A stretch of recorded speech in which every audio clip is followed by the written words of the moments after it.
Hey everybody, it's Vanessa here. This month we're talking about how to finish what you start.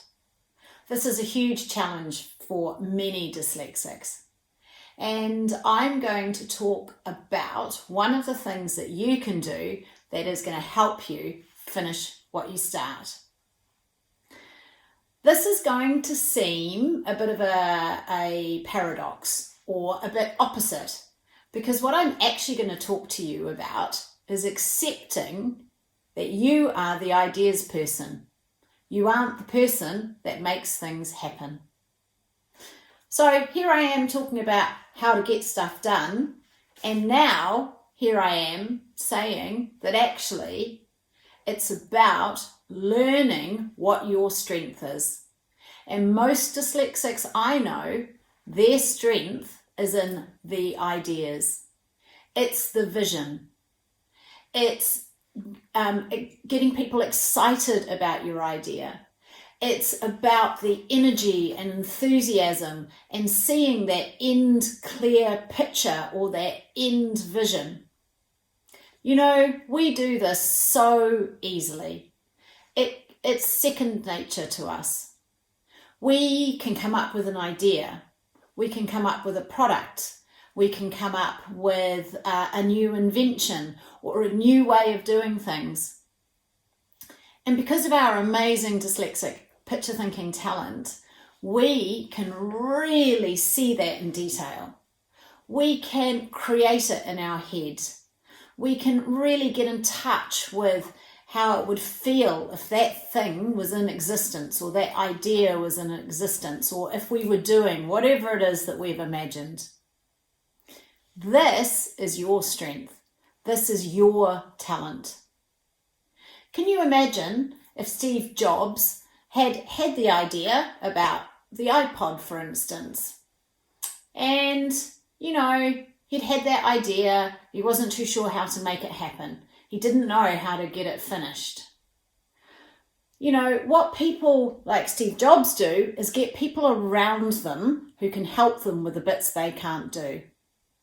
But even if he did that, imagine if he wasn't very passionate about that idea.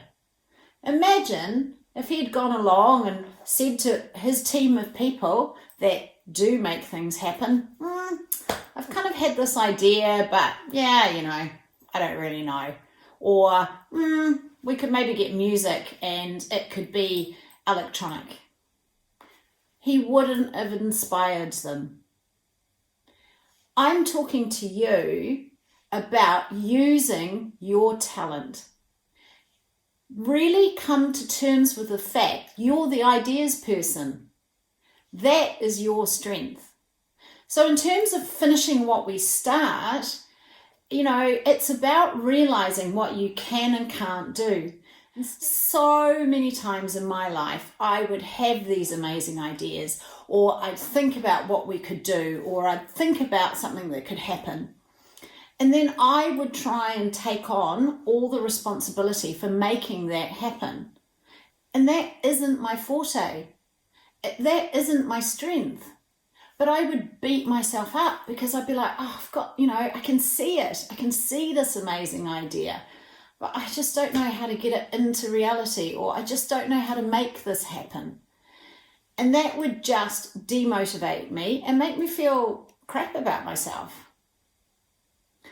What happened when I realized how my dyslexia affected me, what my strength was, which is coming up with the ideas, and then I actually started thinking, so I'm the ideas person. I actually need someone else to help me bring that idea into creation. Or I need some input from other people about actually making that happen. And do you know what? That is actually the key to success. I'm going to show you now. Can you guys see that? Here. So this is a copy of a New Zealand $5 bill. Okay, and for those of you who don't know, this man is Sir Edmund Hillary, and here is, and the name has just gone out of my head, Oh God, nothing like a bit of dyslexia. There's Sir Edmund Hillary, and there is, what's the really famous mountain that he climbed first, the highest mountain in the world? It'll come back to me. Oh, that's so funny. I'm so glad that I'm making this for people who understand the way my brain works. Anyway, my point about Sir Edmund Hillary was he didn't climb the mountain on his own. He didn't do this on his own. He had Sherpa Tenzing with him.